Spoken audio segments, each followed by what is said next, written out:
Noel Ebenezer atau Noel terjaring operasi tangkap tangan KPK. Noel ditangkap terkait dugaan pemerasan dalam proses pengurusan sertifikat keselamatan dan kesehatan kerja atau K3. Kita akan bahas soal korupsi di tubuh Kabinet Prabowo ini, saudara, bersama dengan sejumlah narasumber. Ada Wakil Ketua KPK 2007-2011 Muhammad Yasin, kemudian politisi Partai Gerindra Hendarsa Marantoko, dan peneliti Pukat UGM Zainur Rohman. Selamat pagi, Bapak-Bapak. Selamat pagi. Selamat pagi. Pak Yasin, Mas Zainur. Baik. Assalamualaikum warahmatullahi wabarakatuh. Waalaikumsalam. Saya mau ke Bang Hendarsam dulu. Bang Hendarsam, ini kan terkait dengan status dari Noel sendiri di Gerindra. Ini kan Pak Dasko katanya bilang masih akan dipastikan kembali gitu ya. Sudah ada update belum dari Partai Gerindra? Kenapa sih selalu dikait-kaitkan dengan masalah partai? Ini kan masalah pribadi. Satu, kalau kita bicara masalah kader, ya kan? Kita tahu nggak terminologi kader itu apa? Orang yang dibina, ya, orang yang dididik oleh partai untuk kemudian diorbitkan. Setahu saya, Noel ini baru belakangan ini aja dia. Makanya saya pribadi kemarin saya sudah bilang ini numpang nyalek aja di Partai Gerindra. Karena sampai dari Rapimnas, Rakernas saya tidak pernah ketemu sama dia. Tidak pernah ketemu dalam hal pendidikan-pendidikan yang basic dasar di partai.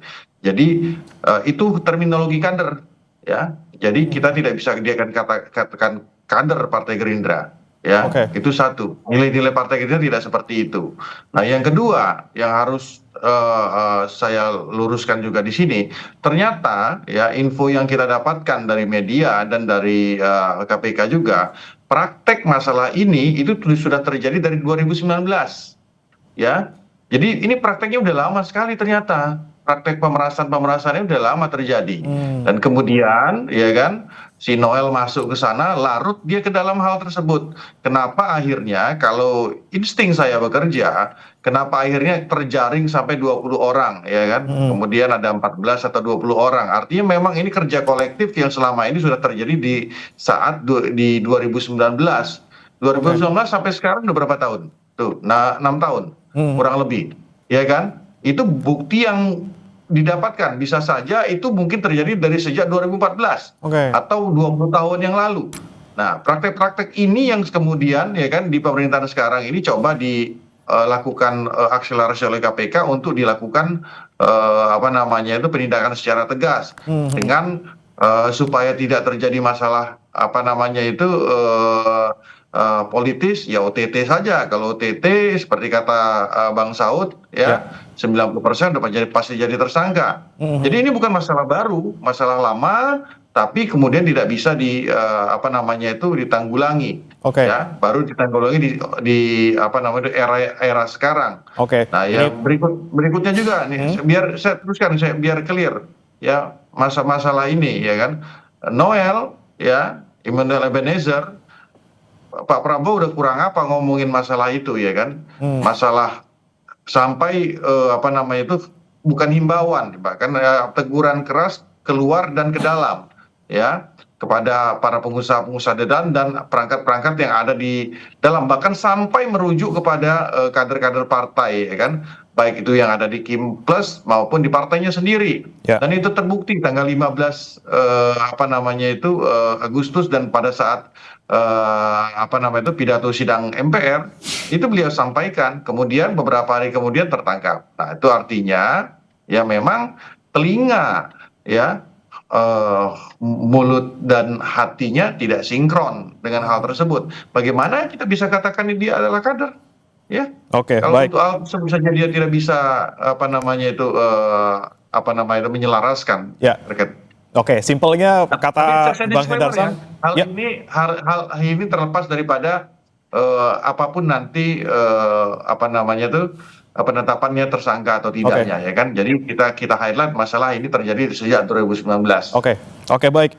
Numpang nyalek gitu ya kalau kata Bang Hendarsam di Gerindra. Tapi saya mau ke Mas Zainur dulu. Mas Zainur, kita lihat ini Noel belum 1 tahun menjabat sebagai Wamenaker, kemudian tertangkap oleh KPK, walaupun kita belum tahu status hukumnya seperti apa, tersangka atau tidak gitu ya. Ini Anda melihatnya memang ada celah yang seksi di Kemenaker, kemudian Noel bisa terjerat, atau memang sudah karena dari dulu, dari tadi kata Bang Hendar Sam, sudah dari beberapa tahun lalu Noel cuman ya ikut kecebur aja gitu? Ya, orang ketangkap OTT itu biasanya setelah melakukan sekian kali perbuatan. Jarang ada orang ketangkap itu karena baru pertama kali gitu ya. Sehingga biasanya ada peribahasa kan di Indonesia itu pandai-pandai itu melompat jatuh juga gitu. Nah, dalam konteks di Kemenaker memang ini satu kementerian yang problematik saya katakan. Kenapa? Karena seperti semua orang tahu saat ini pun sedang ada penyidikan soal pemerasan TKA, kemudian ada kasus baru. Artinya tidak ada ketakutan apapun di sana gitu ya, baik di level birokrasi maupun di level pimpinannya gitu. Mereka tidak ada yang takut untuk melakukan tindak pidana korupsi. Artinya memang ini sudah sangat nekat sekali. Nah, yang kedua, kalau kita fokus kepada anggota kabinet, meskipun kita masih harus tunggu ya status dari KPK, katanya baru nanti setelah Jumat akan diumumkan. Ini kan dulu anggota kabinet semua sudah ikut retret di Magelang, sudah ikut pembekalan ya, baik itu menteri maupun wakil menteri. Nah, tetapi mengapa masih juga di kementerian itu terjadi pelanggaran tindak pidana korupsi? Kan artinya memang sekadar retret, sekadar pembekalan itu tidak cukup gitu. Sehingga ini yang perlu dipertanyakan adalah apa yang jadi penyebab dari perbuatan tindak pidana korupsi ini gitu. Nah, saya melihat memang ini tidak jauh-jauh dari menjual kewenangan yang dimiliki begitu ya. Karena kan biasanya korupsi di kementerian itu antara jual beli pengadaan barang dan jasa, pengisian jabatan publik, atau yang ketiga kewenangan-kewenangan perizinan, persetujuan, foto dan sejenisnya. Oleh karena itu ini yang harus didalami oleh KPK. Kalau tadi info dari Bang Hendar Sam ini sudah berlangsung lama, ya harus dibongkar semua ketika KPK melakukan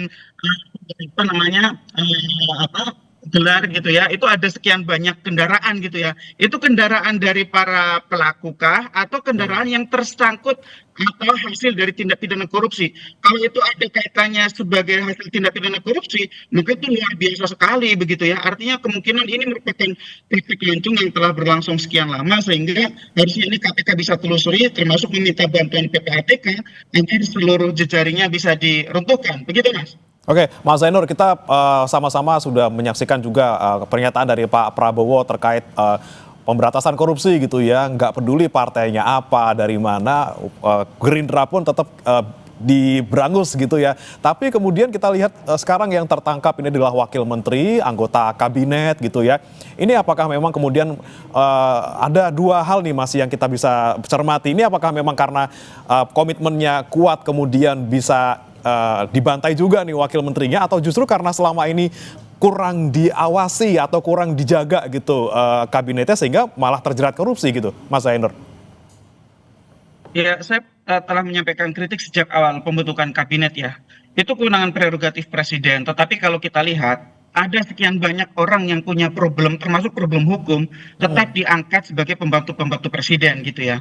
Sebut saja di kasus Bakti ya, itu kasus korupsi pembangunan BTS. Itu ada nama-nama yang tersangkut, belum selesai sampai sekarang proses penanganannya di Kejaksaan tidak tuntas, tetapi juga masih diangkat menjadi pembantu-pembantu presiden gitu ya. Semua orang tahu kalau mengikuti persidangannya itu setidak-tidaknya ada dua nama yang tersangkut gitu ya. Itu contoh bahwa itu masih menjadi permasalahan, bahwa yang diangkat oleh presiden itu masih banyak orang-orang yang memiliki catatan masalah, sehingga kita harus melihat ini tidak cukup hanya sekadar dipermasalahkan kepada individunya, tetapi juga kita harus melihat mengapa ini terus terjadi. Saya melihat yang pertama tentu pengawasan ya Bang ya. Ini pengawasannya sangat dipertanyakan, apakah pengawasan dalam arti inspektor di internal Kementerian Ketenagakerjaannya maupun pengawasan dari sisi kabinet gitu. Saya pikir kabinet tetap harus memiliki pengawasan juga, apakah dilakukan oleh Seknek atau KSP atau seperti apa. Agar ada pengendalian terhadap para pembantu presiden agar dapat bekerja sesuai dengan perintah-perintah presiden dan jangan sampai melakukan pelanggaran-pelanggaran apalagi yang serius seperti melakukan pelanggaran hukum. Nah, yang ketiga saya melihat Harus dilihat kemungkinannya apakah kasus korupsi di Kemenaker ini punya tujuan untuk mengumpulkan dana politik 2029. Mengapa? Karena Oke. itu justru yang harus dicegah gitu ya. Jangan sampai pembantu-pembantu presiden siapapun di pemerintahan itu punya agenda pribadi, punya Hmm. agenda kelompok, punya agenda partai yang itu menggunakan cara-cara tidak sah. Salah satunya adalah tindak pidana korupsi. Sekali lagi, perlu sekali meminta bantuan PPATK untuk tracing seluruh transaksi keuangan pihak-pihak yang terlibat, baik itu by name oleh nama-nama mereka maupun menggunakan nomine Ya. nama-nama pihak lain yang itu digunakan sebagai persembunyian untuk menampung hasil kejahatan, Bang. Oke, oke, baik, baik. Saya kemudian ke Pak Yasin. Pak Yasin, ini kita perhatikan dari KPK sepertinya lebih dari 1 kali 24 jam nih untuk penetapan tersangka ataupun konversi yang terkait dengan kasus ini. Kalau di KPK sendiri, Pak Yasin, memang ini tidak terlalu strict kah aturannya untuk aturan 1 kali 24 jam ini, dan kenapa kemudian kok yang kali ini sepertinya agak lebih lama, lebih dari 24 jam? Apakah karena memang rumit, belum selesai pemeriksaannya seperti itu? Ya, KPK tentu patuh atau compliant terhadap aturan perundangan yang berlaku. Saya kira saat sekarang itu sudah ada orang-orang yang statusnya ditersangkakan atas dugaan pemerasan pada K3 itu ya, sertifikat K3 di Kementerian Ketenagakerjaan. Hanya saja konferensi persnya aja yang tertunda. Tuh, jadi karena kan lelah itu telah memeriksa dengan jangka waktu yang lama. Tapi dari perbincangan kita tadi ya mengenai apa yang disampaikan Pak Endarsa maupun Mas Zainur Rohman, itu saya kira ya itu harus kita arahkan kepada hal yang lebih strategis lagi, bahwa Indonesia itu sudah darurat korupsi. Statement presiden itu tidak diindahkan, padahal itu ya kan orang yang berasal dari partainya dan seluruh jajaran menteri. Sekarang kan banyak yang terlibat, ya tadi disampaikan bahwa itu sejak tahun 19 itu ya, yaitu numpang nyalek dan lain sebagainya. Tapi yang jelas ini untuk rekrutmen pejabat eksekutif maupun legislatif ini terjadi suatu, katakanlah, wrong direction. Jadi suatu strategi yang salah. Siapa yang berkontribusi banyak berupa uang, mereka lah yang diangkat jadi menteri dari parpol-parpol yang mendukung rezim. Tidak mengindahkan itu background atau track record dari orang tersebut. Hanya main pasang karena perjuangan mereka terhadap partai. Kemenaker ini sudah kita teliti sejak tahun 2010 itu kajian sistem. Dan sudah berulang beberapa orang itu tangkap tangan oleh KPK. Pada zaman Gus Imin itu ya, waktu menterinya, staf-stafnya diproses hukum oleh KPK. Dan yang tadi disampaikan oleh Bung Zainur Rahman, sekarang terjadi pemerasan yang sedang ditangani, itu sejak tersangkanya sudah ada, proses hukum sudah jalan, itu pemerasan Kalau ini kok diulang lagi, berarti perlu total reform. Jadi pernyataan Pak Presiden harus ditindaklanjuti dengan aksi nyata, yaitu total reform. Total reformnya apa ya? Misalnya orang-orang yang dianggap tidak proven bahwa itu bersih dan hanya menjadi menghambat kemajuan negara, jadi reshuffle. Minimal reshuffle. Kalau reform seluruhnya yaitu ya kesepakatan politik bahwa harus membuat suatu tata kelola yang baru, baik di legislatif, eksekutif maupun yudikatif. Ini semuanya korup. Bagaimana ini? Hanya 1% aja yang ditangani KPK, itu semuanya perlakunya ya hampir sama seperti itu. Seperti itu, Bung. Jadi ini berulang dan sebentar lagi juga ada muncul lagi nanti kasus-kasus korupsi di bidang lain karena sudah marak di sini. Orientasinya tidak memajukan negara dan mensejahterakan rakyat, orientasinya memperkaya diri sendiri melalui abuse of power, kemudian abuse of discretion, jadi semauannya sendiri. Jadi pejabat itu tend to corrupt itu memang betul. Jadi itu yang harus dibenahi oleh Pak Prabowo gitu, Bung. Baik, baik. Saya mau ke Bang Hendarsam lagi. Tadi ada beberapa poin yang menarik disampaikan oleh Pak Yasin maupun Mas Zainur terkait dengan background check gitu ya, terkait siapa saja yang kemudian dijadikan pembantu presiden di kabinetnya. Anda melihat memang kalau untuk di Gerindra sendiri, Bang Hendarsam, untuk background check misalnya kita anggaplah gitu ya, memang Noel ini sempat nyalek di Gerindra. Seperti apa di Gerindra sendiri? Saya nggak bisa berkomentar masalah itu karena itu kan merupakan kewenangan daripada DPP untuk melakukan hal tersebut dan hak prerogatif daripada presiden kalau menunjuk itu ya. Tapi saya ingin menanggapi, memberikan masukan ke Mas Zainur dengan dan juga berdiskusi dengan Mas Yasin. Ini tambahan saja. Saya rasa gini ya, memang agak sulit sepertinya untuk kayak Mas Zainur dan Pukat ini untuk mengapresiasi langkah-langkah Presiden Prabowo ya. Dalam jangka waktu kurang lebih 10 bulan sudah melakukan penangkapan bahkan ke dalam, ya kan, memang agak sulit. Tapi saya kasih masukan gini nih, ini paling konstruktif dan saya sudah berapa kali buat tulisan sebenarnya masalah ini. Ini karena masalahnya apa? Karena memang ada ruang yang terbuka untuk melakukan tindak pidana korupsi tersebut, kolusi, korupsi dan nepotisme, ya kan? Itu karena apa? Paradigmanya itu, ya kan? Aturan yang ada kita itu selalu pendekatannya ada pendekatan formal, bukan pendekatan material. Nah, oleh karena itu, ketika paradigmanya adalah pendekatan formal, banyak ruang yang terbuka di sana, banyak syarat yang harus dipenuhi. Nah, itu kita sama-sama tahu. Banyak syarat yang harus dipenuhi, ya, harus ada sertifikat ini, sertifikat itu, segala macam, ya kan? Apakah ini satu pintu atau tidak, saya tidak tahu. Sehingga oleh karena banyak ruang yang terbuka, banyak pintu yang harus dilalui, dan kemudian oleh karena itu, ya kan, banyak orang yang harus dihadapi, ya, dan banyak biaya juga yang akan keluar dari situ. Nah, ini sebenarnya masalah pokoknya itu daripada aparat kita sekarang ini ASN itu, ya, paradigmanya itu yang ada di kepalanya itu adalah pendekatan formal selalu, bukan pendekatan material. Itu masalah pokoknya. Jadi Mas Zainur silakan kaji, nanti tulisan saya kirim nanti ke Mas Zainur biar bisa itu diimplementasikan.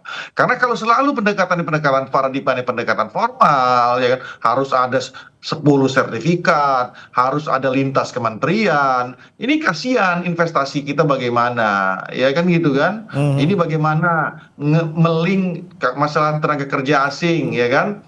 Dari Kementerian Imigrasi dan Dirjen Imigrasi dengan Kementerian Tenaga Kerja. Ya. Seperti itu. Nah, ini bagaimana supaya bisa jadi satu pintu dan juga menghindari, contoh nih, menghindari tatap muka, ya, menghindari interaksi secara langsung. Nah, itu hal yang paling pokok gitu loh. Ya, maksud saya. Ini masukan buat teman-teman peneliti. Saya ini orang praktek dan saya juga bisa kata saya memikir, kita ini pemikir hukum. Ya. Jadi bukan hanya di awang-awang saja, hal-hal seperti ini harus kita tutupin. Jadi paradigma itu tuh, Mas Zainur, masukan untuk Anda supaya Anda juga bisa teliti masalah itu, ya. Oke, baik Mas Zainur, silakan ditanggapi, dan sekaligus saya juga mau tanya soal sosok seorang Noel nih yang kita tahu beberapa waktu terakhir gitu sering banget sidak, marah-marah gitu ya, seakan keras banget gitu sama perusahaan-perusahaan nakal, seakan di sini jadi pahlawan gitu untuk memberangus praktek tidak baik di sebuah perusahaan. Tapi kemudian dia terbukti, ataupun kita belum terbukti, ini dia tertangkap oleh KPK, kita nantikan nanti statusnya seperti apa, tapi dia kemudian ditangkap KPK atas dugaan pemerasan. Nah, selama ini dilakukan oleh Noel sendiri sebagai seorang wamenaker, marah-marah, sidak itu, apakah ini untuk menunjukkan bahwa nih loh, saya punya kuasa, saya orangnya keras, kalau macam-macam, kalau nggak ngasih duit nggak saya kasih ini sertifikat, ya gitu Mas? Iya, terima kasih Bang Hendarsam, ada input-input gitu ya soal apakah kami kurang cukup memberikan apresiasi kepada Presiden Prabowo. Tentu selalu kita berikan dukungan, hanya saja soal bagaimana yang harusnya dilakukan oleh Presiden di dalam kebijakan anti korupsi. Saya berpendapat dan berpandangan, dan boleh saja dong saya berpendapat, masih sangat kurang yang dilakukan oleh Presiden. Belum ada langkah-langkah konkret gitu ya. Dan kalau soal penelitian, kami punya banyak sekali penelitiannya. Nanti bisa juga kami kirimkan kepada Bang Hendarsam resep-resep pemberantasan korupsi menurut usulan kami gitu ya. Itu yang pertama. Yang kedua, soal Bang Noel gitu ya. Tentu kita harus hormati proses hukumnya masih berjalan di KPK, belum ada status gitu ya. Tetapi model-model sidak dengan kemudian pendekatan-pendekatan secara sporadis ya itu di satu sisi mungkin bagus untuk adanya shock terapi kepada pihak-pihak yang misalnya tidak patuh terhadap peraturan perundang-undangan. Tetapi di sisi lain ini juga tidak sistematis. Kenapa tidak sistematis? Karena dijalankan bukan by system, bukan oleh misalnya aparat pengawas dan seterusnya gitu ya. Tentu kemampuan pejabat tinggi untuk melakukan sidak itu sangat terbatas dibandingkan dengan aparat pengawas. Yang kedua, saya pikir di lain sisi itu juga bisa menimbulkan semacam ketakutan gitu ya. Yang dimaksud dengan ketakutan itu, oh ternyata besar power dari pejabat itu. Misalnya bisa memberikan surat peringatan, bisa mencabut izin bahkan, atau kalau meminta izin di kemudian hari akan dipersulit misalnya gitu ya. Itu juga timbul celah power imbalance gitu ya. Tidak adanya kesetaraan antara dunia usaha dengan pemerintah, sehingga itu juga membuka celah korupsi. Tapi apapun itu yang saya lihat memang dari praktik-praktik yang selama ini terjadi gitu ya, itu berawal dari kewenangan yang dimiliki. Nah, kewenangan yang dimiliki itu apakah digunakan sesuai dengan ketentuan atau kemudian diuangkan. Nah, penggunaan kewenangan itu yang pertama selalu akan abuse ketika dia itu absolut. Tidak ada pengimbangnya gitu ya.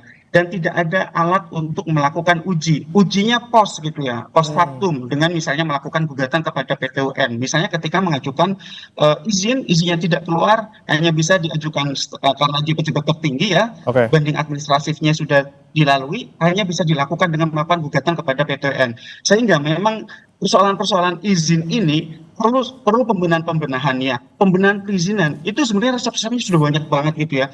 Ada deregulasi sedemikian banyak faktor perizinan, juga soal kuota ya. Kuota itu tujuannya untuk proteksi produk dalam negeri, tetapi pada praktiknya dijual untuk mendapatkan keuntungan pribadi dari para pejabat ya. Ada impor gula, ada ekspor minyak CPO dan seterusnya, itu kan kebijakan proteksi.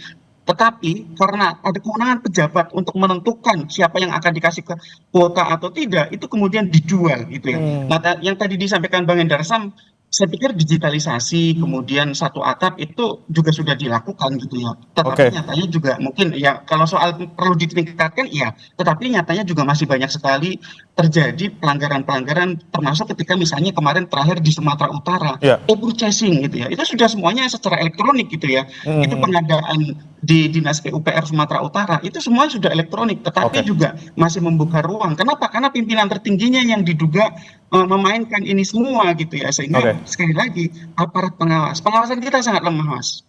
Karena tadi kata Anda itu ya, power tends to corrupt and absolute power tends to corrupt absolutely gitu ya. Kalau kita bicara ilmu politik gitu Mas Zainur, tapi kemudian bagaimana kemudian selanjutnya kita bisa mengawasi kabinet kita, bagaimana Pak Presiden kemudian bisa memastikan prinsip ataupun keinginan anti korupsi ini bisa diteruskan sampai ke bawah. Kita akan bahas sesaat lagi, Bapak-Bapak tetap bersama kami di Sapa Indonesia Pagi.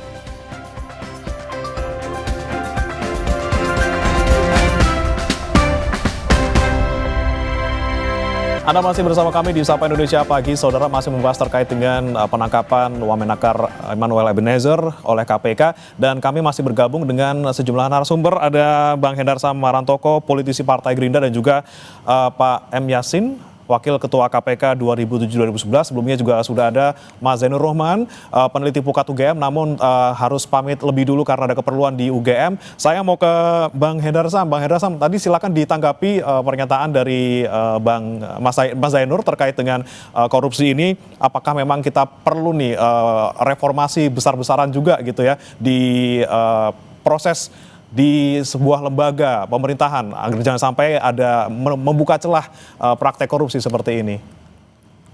Ya memang saya objektif bahwa memang saya sepakat dengan beberapa poin terakhir yang dikatakan oleh Mas Zainur tadi terkait dengan masalah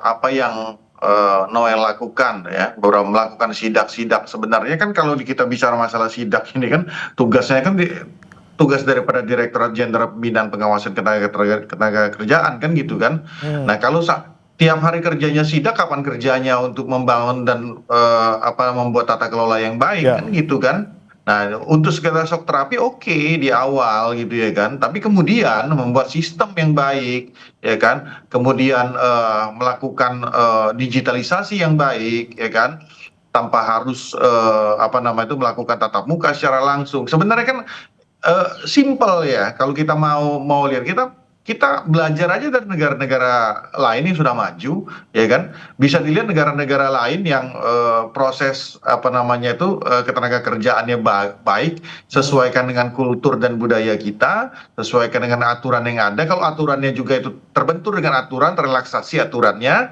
ya kan, kemudian semua itu bisa dijalankan. Nah, itu kan selama spirit yang selalu dijalankan oleh Pak Prabowo kan gitu kan, selalu menyatakan Indonesia ini mentalnya apakah apa nama itu mental pejabat kita, mental aparat kita ini kalau bisa dipersulit kenapa harus dipermudah, kan kayak gitu. Ini masalahnya ya. Kemudian beliau menempatkan orang-orang beliau ya kan, tanda kutip ya kan, yang karena apa? Memang supremasi sipil kita kebablasan. Ketika diperintah nggak bisa Pak ada aturan ini, nggak bisa Pak ada aturan itu, kan kayak gitu kan. Sehingga oleh karena itu nggak jalan. Beliau gemes, beliau greget, ditaruhlah orang-orang di tempat yang beliau bisa langsung apa namanya itu akselerasi. Ya mungkin salah satu ini PR bagi Menteri Tenaga Kerja yang saat ini untuk melakukan akselerasi yang lebih cepat dengan itu gitu loh. Jadi tidak harus tiap hari presiden menanyakan ya kan, karena ada program-program strategis nasional lain yang harus beliau concern juga kan gitu. Jadi ya harusnya bisa menyelami alam pikir Pak Prabowo gitu loh ya kan, alam pikir beliau bahwa jangan banyak lah apa namanya itu aturan-aturan yang kemudian itu merugikan apa namanya itu para pencari jasa. Nah, apalagi ini masalah tenaga kerja asing. Tenaga kerja asing ini ya merupakan wajah dan etalase Indonesia di mata dunia, ya kan? Kalau dari sini aja dari 2019, saya nggak yakin tuh prakteknya 2019 itu, saya yakin dari belasan tahun yang lalu kok terjadi. Dan ini udah baru 8 bulan kita ungkap, dan ini mudah-mudahan jadi trigger bagi kita ke depannya ya, bagi trigger kita ke depannya untuk memperbaiki, dan PR bagi apa nama itu menteri tidak hanya membuat fakta integritas saya rasa kan, tapi membangun sistem yang benar-benar baik ya kan, ganti itu orang-orang yang kira-kira enggak itu ya kan, dengan generasi-generasi yang muda mungkin yang tidak terkontaminasi dengan rezim-rezim aparat yang lama seperti itu. Dan yang kedua, Bang Hendarsam, masukan saya yang kedua ya kan, taruh di Inspektur Jenderal itu orang-orang yang bagian pengawas ini orang-orang eksternal ya kan, banyak orang eksternal. Kalau di dalam itu ya serigala berbulu domba semua itu isinya ya kan. Oke, siap. Pengawasan lagi-lagi dibutuhkan gitu ya. Kemudian saya ke Pak Yassin dulu nih. Pak Yassin, ini momen kita nih untuk sama-sama bercermin. Kita sama-sama lihat ini OTT akhirnya untuk periodenya Pak Setio Budianto ini menyasar wakil menteri gitu ya. Anda melihat harus diteruskan nih budaya OTT? Ya, karena itu perintah undang-undang. Jadi kalau itu dikatakan shock terapi yang disampaikan oleh Bung Zainur tadi, saya kira juga kurang pas, karena di semua waktu harus pimpinan KPK dan jajarannya itu melaksanakan perintah undang-undang. Salah satunya adalah melakukan penyadapan dan melakukan tangkap tangan bagi mereka yang sudah diperingatkan dengan pencegahan. Kajian sistem itu sebenarnya mengkaji betul sistem yang di situ rentan korupsi itu bagian apa saja di kementerian-kementerian yang ada yang dilakukan kajian sistem itu sudah itu Bung. Misalnya di haji, kajian sistem dulu, masuklah penindakan karena disarankan untuk melaksanakan rekomendasi yang disampaikan oleh KPK, tidak melaksanakan. Kami dulu melakukan kajian sistem juga di Depnaker, masalah tenaga kerja asing itu. Apa itu area-area yang rawan atau rentan korupsi di bidang-bidang Kemenaker itu. Kita sarankan, tapi tidak dilaksanakan ya, tangkap tangan. Dan lain sebagainya, termasuk di Bea Cukai. Bea Cukai kita sarankan kajian sistem ini loh yang harus diperbaiki. Seperti sarannya dari Bung Hendarsam tadi untuk digital itu seperti yang dilakukan di Korea Selatan misalnya, itu sudah kita sarankan. Jadi tugas Pak Presiden itu tidak hanya statement-statement, sekarang sudah harus diikuti dengan tindakan nyata. tugaskan menteri itu.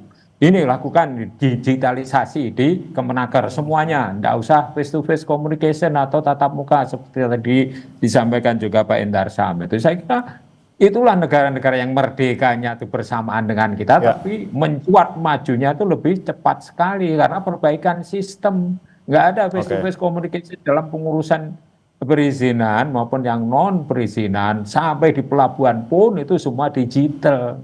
Nggak ada kuli-kuli bangun, kuli pelabuhan apa itu nggak ada, semua totally itu direform. Kalau semuanya Nah, ini bisa dicegah, sama. kenapa harus nunggu tindakan dulu gitu ya Pak ya? Nah, makanya itu dicegah nggak mau ya, di haji pun juga nggak mau. 48 titik temuan di Ya. penyelenggaraan haji kita sarankan, nggak dilaksanakan selama 2 tahun. Oke. Nah, akhirnya penindakan yang maju. Itu kapan Pak Yasin? Maaf Pak Yasin, itu kapan? Di era kapan tuh? Di eranya Pak Yasin Pak. Ya di Oh, era Pak saya. Yasin. Oh, di era Pak Ya. Yasin. Tapi Oh, selanjutnya iya. tetap ada kajian sistem Nggak. itu sampai sekarang, Pak. Oke. Iya, makanya itu kan kalau kita bicara masalah penyelenggaraan haji, hal tersebut sudah dilakukan sebenarnya saat ini kan, sudah disisir semua pemain-pemainnya, ya kan, sampai Pak Prabowo menaruh orang-orang mantan KPK yang berintegritas, termasuk Novel Baswedan dan kawan-kawan di situ, untuk menjadi satgasus di sana di kementerian. Nah, saya pernah Irjen Kementerian Agama. Ya. Jadi setelah saya melakukan kajian sistem di KPK, kebetulan Oke. saya open recruitment keterima di Irjen Kemenag. Kita benahi semua. Tapi setelah kami pergi sejak tahun 2017 sampai sekarang, balik lagi dengan sistem yang lama. Pengadaan barang dan jasa itu di Arab tuh korup semua. Oke, Oh, oke. korup Pengadaan semua. barang jasa ya pemondokan, Oke. catering, transportasi. Di Armina Hal itu sudah korup. dibenahi Baik. Pak Yasin. Hal itu kita sudah dibenahi saat ini. Ya mudah-mudahan. Oh belum, ini masih ditangani oleh KPK dan Oke. Kejaksaan untuk pengadaan Oke. barang dan jasanya. Baik, Ya, baik. itu kan Bapak-bapak, itu masalah penegakan hukum. kembali ke terkait dengan OTT mitigasi dan Bang Noel. sistemnya ini Bang saat Hendar ini Sam. sudah dilakukan. Mungkin Pak Yasin update Ya. terakhir tentang masalah penyelenggaraan haji ini. Oke, Bang Hendar Ya, Sam. mungkin bisa diupdate. Punten Bang Hendar Sam, Ya. kita lagi bahas soal Bang Noel ya, bukan soal haji. Saya mau ke Pak Yasin Iya, dulu. makanya. Pak Yasin, sekali lagi saya mau tanya ke Anda Pak Yasin terkait dengan kemungkinan nanti ketika sudah OTT, berapa persen kemudian misalnya Noel ini jadi tersangka, dan bagaimana sih sebenarnya mekanisme OTT ini ketika udah ditangkap, kemudian barang bukti sudah ada, seperti apa di belakangnya? Apakah sudah penyelidikannya diselenggarakan dari jauh-jauh hari, kemudian ditangkap, sudah banyak buktinya, berarti sudah pasti ataupun bisa kemungkinan besar jadi tersangka, Pak Yasin? Ya, jadi penyadapan atau lawful interception amanah undang-undang, dan itu prosesnya saya yakin itu sudah lama.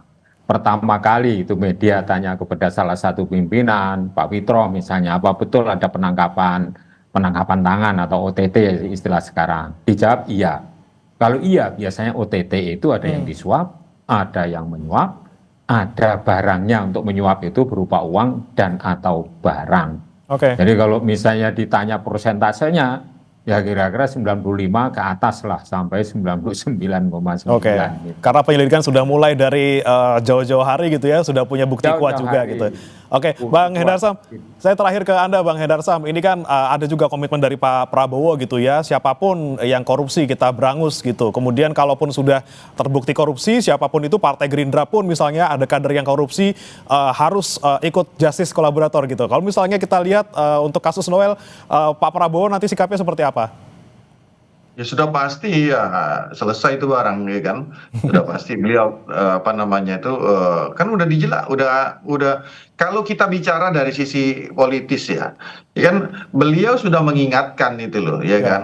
Ya ini kan kenapa beliau selalu menyampaikan itu secara keras ya kan, beliau ingin membina gitu loh ya, membina bahwa jangan melakukan ini ya kan, kepada para menteri-menterinya ya kan, kepada para aparat, kepada mereka-mereka yang dulu, sampai ngomongin kepada para jenderal-jenderal backing tambang kan, seperti itu, yang tambang-tambang ilegal kan gitu kan. Ini kan sebenarnya itu suatu signal yang jelas sekali. Nggak lama kemudian langsung tuh dieksekusi, ya kan? Artinya kan ini bandel-bandel ini memang harus dieksekusi, dan jangan kaget. Ini bukan mudah-mudahan ini yang saya inginkan, yang mungkin Pak Yasin juga inginkan, kita tidak ingin terjadi kembali, ya kan, dikarenakan sistem dan apa namanya itu indeks korupsi kita menurun. Itu yang kita inginkan.